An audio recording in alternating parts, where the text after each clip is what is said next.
Good evening, I'm Justin Wheeler. And I'm Steve Garrison. Here's what's coming up next on Panthervision. Student is in police custody. Crazy. Like somebody died where I live. We'll take you live to Sandberg Residence Hall with the latest on this developing story. It's coming down to the wire for spring enrollment, and so are seats in this classroom. We'll explain. The men's basketball team is back on campus. We'll tell you if the return to the Klatsche Center is flipping Panthers attendance.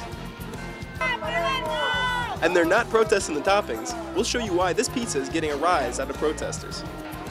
All that and more next on Panthervision.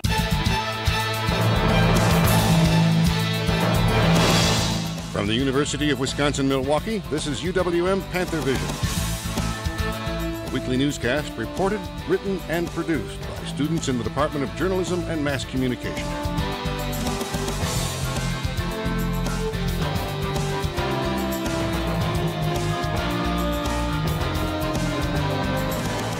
And now, the news. Good evening. A UW-M student is being held in connection with a death at Sandberg Residence Halls. The investigation continues, and Panthervision's Faith Leonard joins us live from outside Sandberg. Faith? Tragic news has once again struck UW-Milwaukee, but this time it's not the student that we're mourning.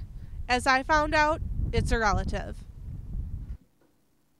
In a dorm room just like this, a tragedy occurred.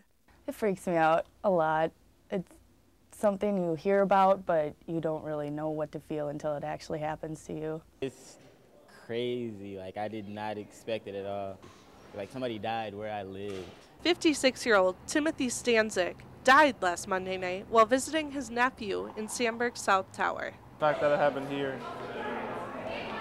Yeah. It's just weird. Like, what else is going on? Drug paraphernalia related to heroin use was found next to the body, and an overdose is expected to be the cause of his death. I've heard a couple of stories about weed busts, but I have never heard anything about heroin or anything like that. It was a complete shock to me. The 19-year-old freshman is facing charges of failure to render aid and reckless homicide. I feel like he should have got arrested because obviously he gave someone the drugs, one, and two, there shouldn't be drugs in the dorms. That is one of the things that they teach us here is you have to, even if you think you're going to get in trouble, you need to go and get help right away. And from what I've heard, I feel like he didn't do that. So, yeah, I think it is appropriate. The security measures in place at Sandberg will remain the same. I feel like there's only so much they can do without, like, disrespecting your privacy. Like, I feel like they're doing enough, but people just need to be smart enough not to bring illegal drugs into the dorms. Like the student's responsibility alone. The director of university housing, Kelly Haig, joins me now. Kelly, how's it going this morning? It's going good. Good.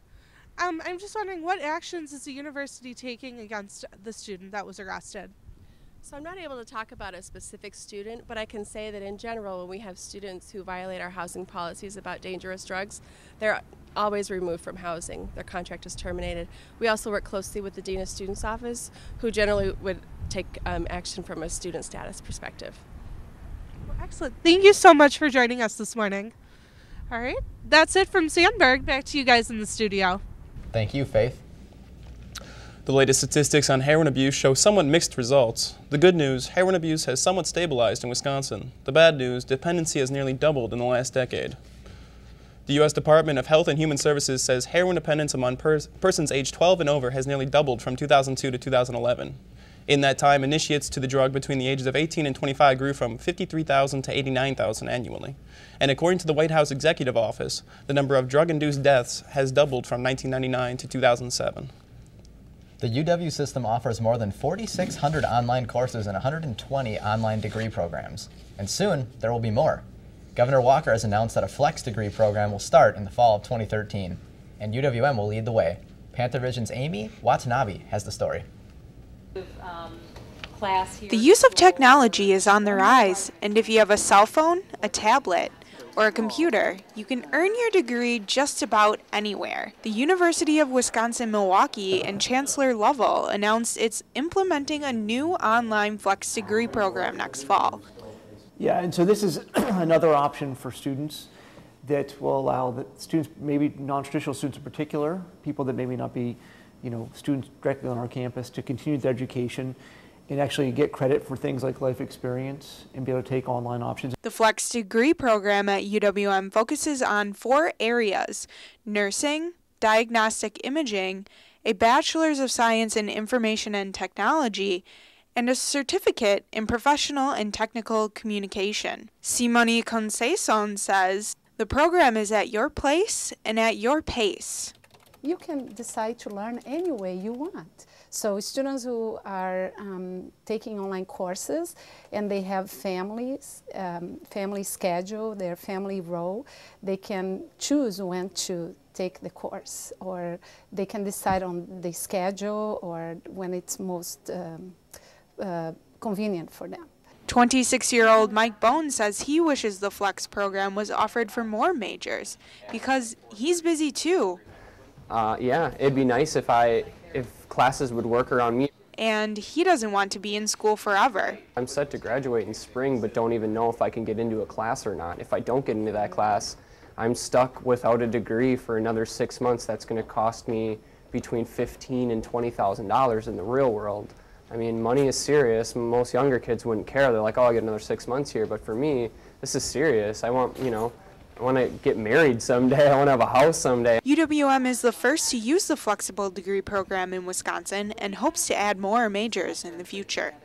In Milwaukee, for Panthervision, I'm Amy Watanabe. The program allows Flex students to take as many classes as they need at a flat rate. Neither the governor nor the UW system has said how they would pay for the degree option. The system is facing $250 million in state budget cuts.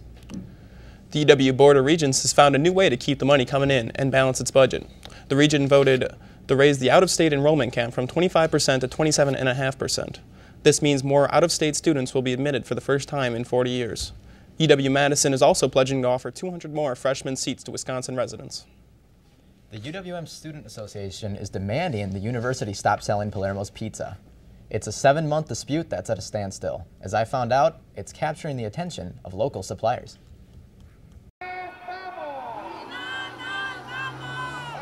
The Palermo's Pizza strike still marches along, now in its 7th month.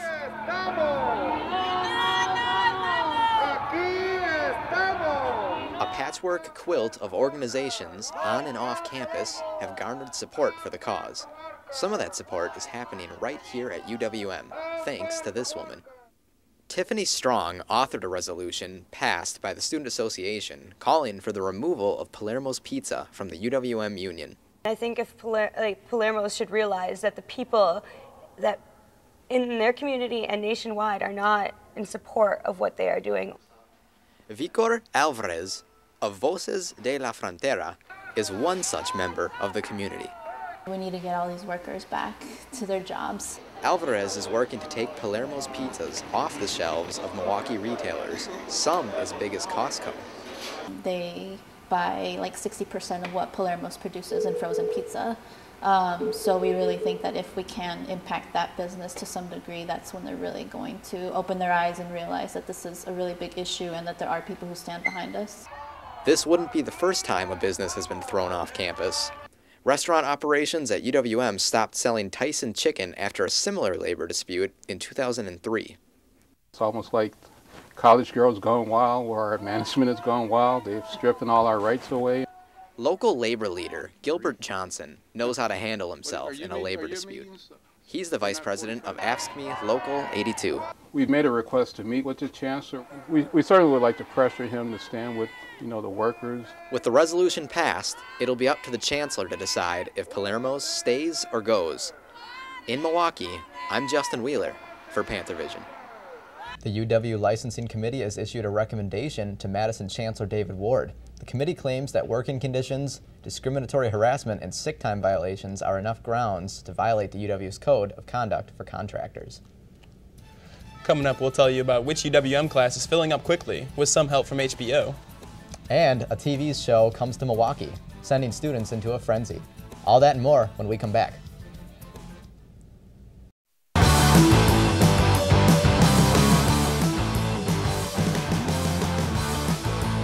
This is where powerful ideas lead to proven results.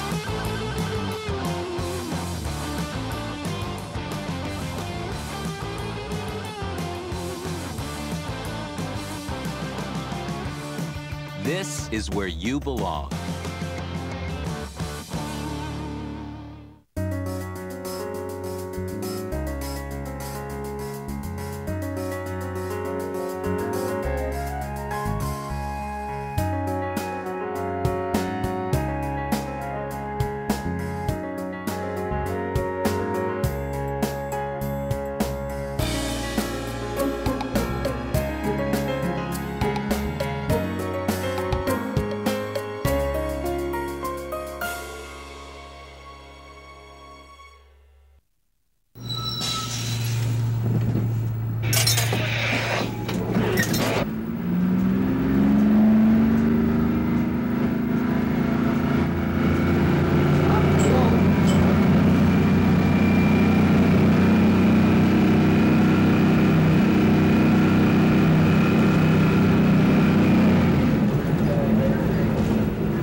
Thanks for watching UWM Panthervision, judged Best Student Newscast by the Northwest Broadcast News Association.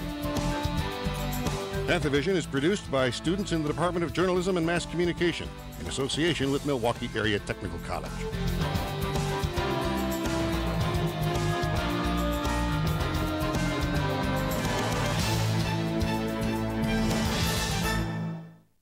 The internet was all a Twitter Tuesday. The reason? A chance for Marquette and UWM students to be on The Ellen Show. The top 10 students donning the ugliest sweaters were selected to appear on the show. Ellen then picked her top 4, and they were given the chance to compete for a $5,000 gift card to Walgreens. One of those winners is UWM senior Katie Page. Pink ball winning after the buzzer went off. So it's 2 and 2, so you're going to split it. So each of you get $2,500 gift card to Walgreens. The other 2 finalists didn't walk away empty-handed. And for playing, you'll be getting $500 gift cards because you played. The other 2 finalists. To get into the rally, students had to bring a toy to be donated to Toys for Tots. The line between reality and TV are already blurred, but one class is using that to its advantage. And as Panthervision's Steve Schuster reports, watching a TV show for homework draws a good audience. Some turn to their favorite television show for a good laugh. He set off the smoke alarm twice. That good, huh? In the bathroom. But what happens when the line starts to blur between real news headlines and Hollywood? A recipe has been created for an urban studies course at UWM. Meet Professor Mark Levine, who teaches the course. It's a course that's designed to use this incredibly rich HBO series, The Wire, as a way of getting at some of the bigger issues in American urban life. Urban living in Milwaukee and Baltimore have many commonalities. Both cities, I think, exhibit the same kind of genre of urban institutional problems in terms of the malfunctioning of urban institutions, the malfunctioning of urban government, the malfunctioning of the school system, the malfunctioning of the local newspaper. What was really unique about the class was that it looked at the causes of these problems. So how did we get to this crisis? What political and economic and social conditions really contributed to it? The 3-credit class will be offered in the spring and meets Mondays and Wednesdays from 12:30 to 1:45. In Milwaukee, I'm Steve Schuster for Panthervision. If you want to register for this class, search for it under History 404, Topics in American History. As the fall semester wraps up, students at UWM are already looking ahead to the spring. Enrollment has been underway for the past few weeks, but many classes are already filled. If you haven't enrolled yet or don't know your enrollment date, you can check it on your PAWS homepage. While students are looking for a few good classes, the Klotchke Center is looking for a few good students. As Chris Verheyen reports, the men's basketball team moved back to campus has helped their fan enrollment. The men's basketball season is in full swing, but the surroundings are a little different. Despite the lack of required seating, the UWM Athletic Department received a waiver during the offseason, allowing the team to play at the Klotchke Center this year instead of the U.S. Cellular Arena. Tonight's game is far from Sam Schmidt's first. This is his 5th season working for the team. Way more students come here. Oh, easily. How many different? Probably like 200 a game more come here than sell, at least. Last year at the U.S. Cellular Arena, the average student attendance was just over 400. This year at the Clashy Center, the average is already nearing 500. And with conference play yet to come, the student attendance is expected to increase. Defense. You can find Jose Matamoros in the front row of the student section for more than just the home games. I've been coming here this is my 4th year now. Every game, we go on some road trips every year too. With being such an active participant in the games, Jose has mixed feelings about the move. Here you can fill in more. It looks like a larger group of people because it's less stadium packed, where the cell seemed empty. It's louder here, but at the cell we could drink beer and there was a bigger venue, so it was kind of nice. Even with the team struggling this year, the players still feel more at home here at the Clatchy. Senior forward Demetrius Harris embraces the change. It's impact a little closer, fans more closer to us and more loud and not spaced out. So it's real good, the environment and the atmosphere. The games are not expected to move back to the US Cellular Arena anytime soon, and the university has made no plans to increase the size of the Clatchy. The main focus at the moment is to get more people into the stands. In Milwaukee, I'm Chris Verheyen for Panthervision. Student attendance at that Buffalo game was about 300. 700 students were at the Davidson game a few weeks earlier. Norma Ortiz is here now with the weather. Norma, it's been a mild winter so far by Wisconsin standards. What do we see coming up next? Cold at last. We're getting typical Wisconsin weather already.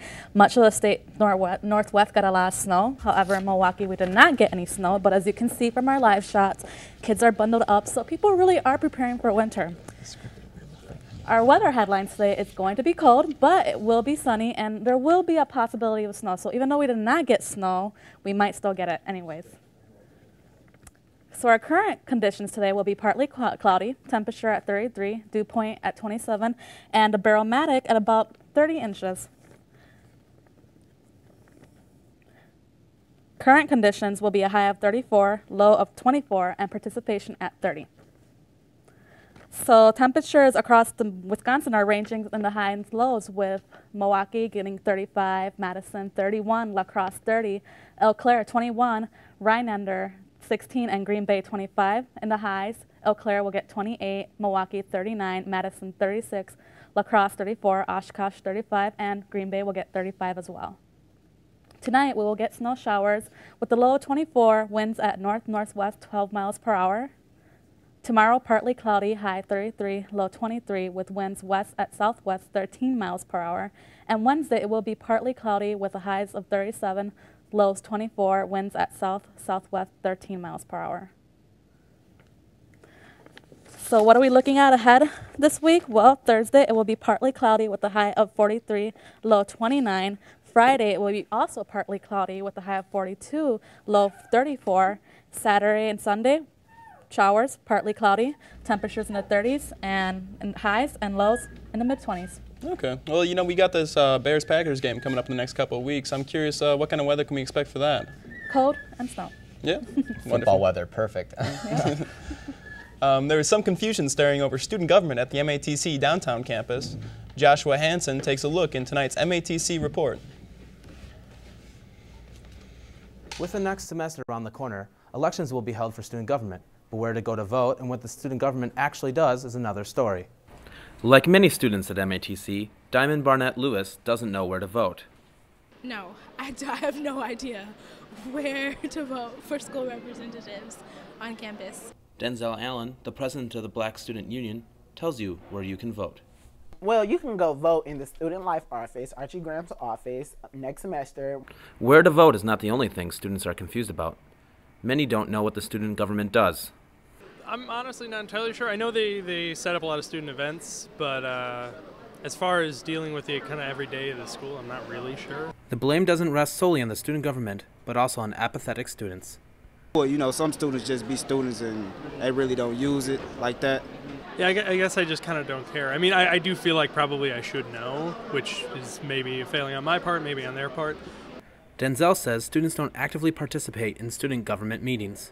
They don't come to student government meetings, which are actually for the MATC student body to attend. The student government is in charge of setting up events around campus, like movie nights and breakfast for Santa. If you have ideas for what the student government can do or how they can better inform students, please leave a message in the suggestion box. Now, the student government meetings are open to the public, but only members can vote. For the MATC Report, I'm Josh Hansen. The student government cannot make laws on its own, but the administration says they give their recommendations serious thought. When we come back, 228 points in one game, we'll tell you about records falling at the Kloschke Center. And we'll take a look at a holiday competition dealing with edible architecture.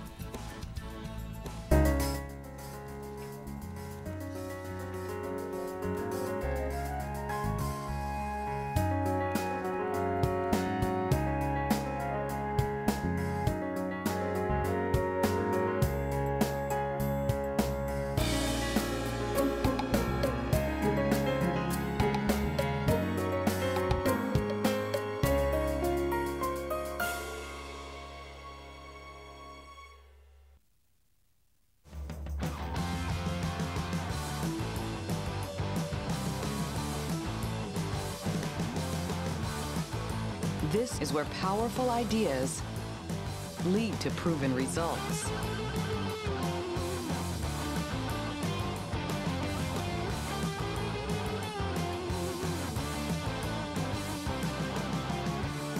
This is where you belong.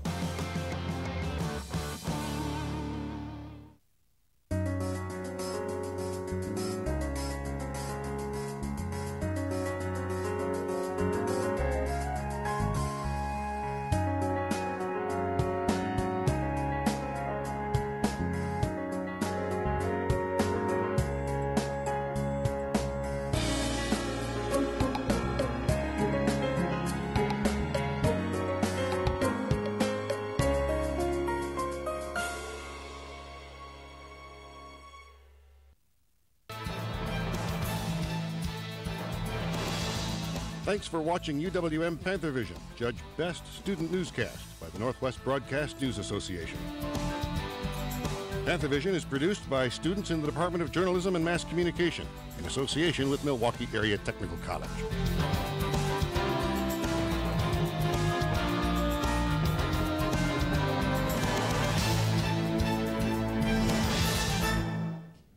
The men's basketball team was hit hard this week.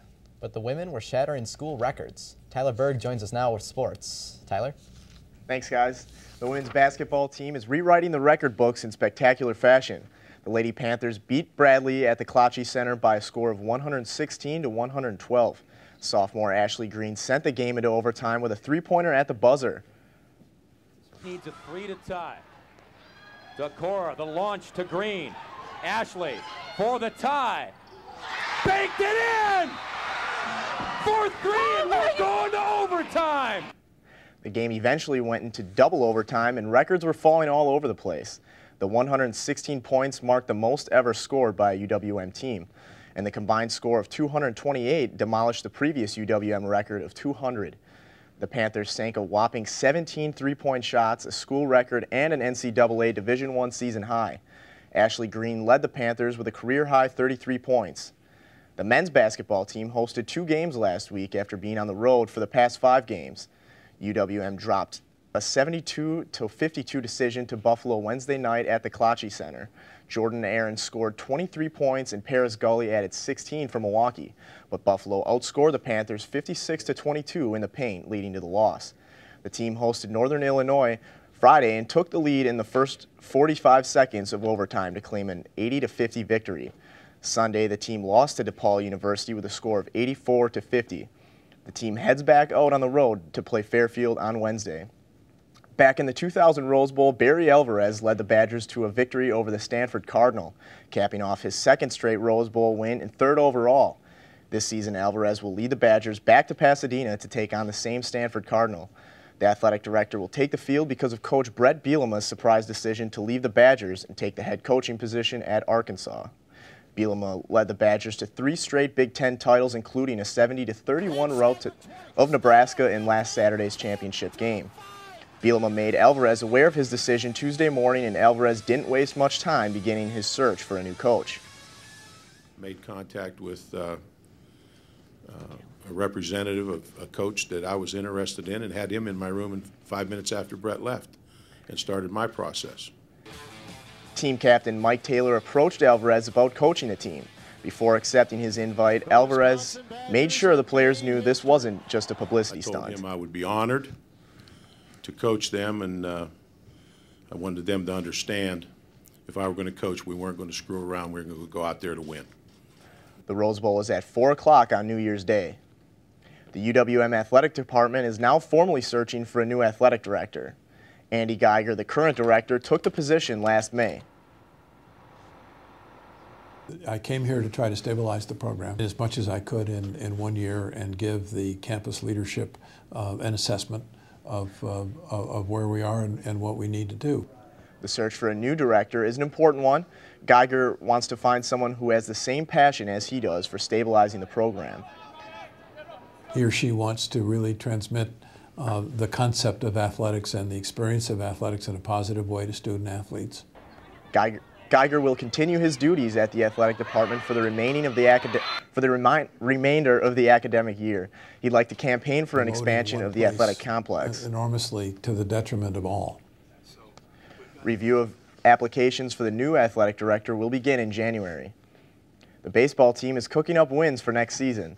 The team held its second annual holiday social, and this year it was a chili cook-off. Friends and family of the team gathered to taste test various chili entries and watch the Packer game. The event raised more than $3,000 to help offset the travel costs and equipment needs. The next fundraiser is a bowling outing in Menominee Falls on February 6th. That's it for sports. Back to you guys. Thanks, Tyler. The MATC baking and pastry art students are getting into both the competitive and holiday spirits.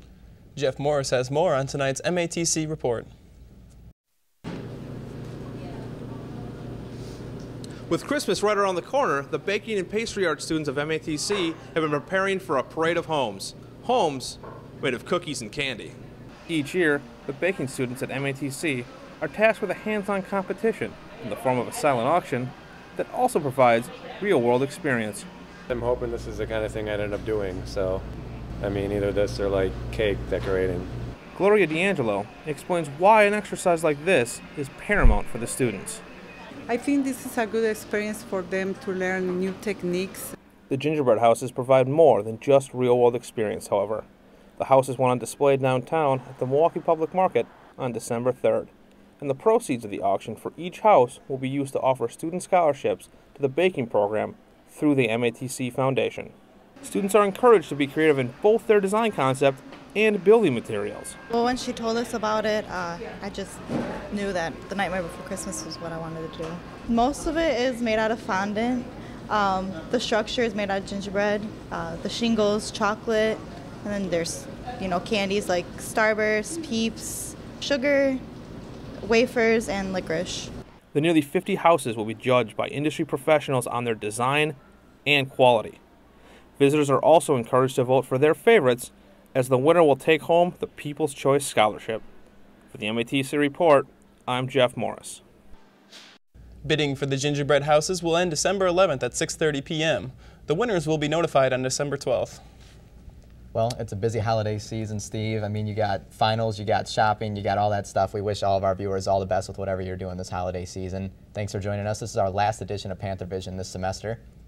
And we'll wish you the best. Thanks for watching.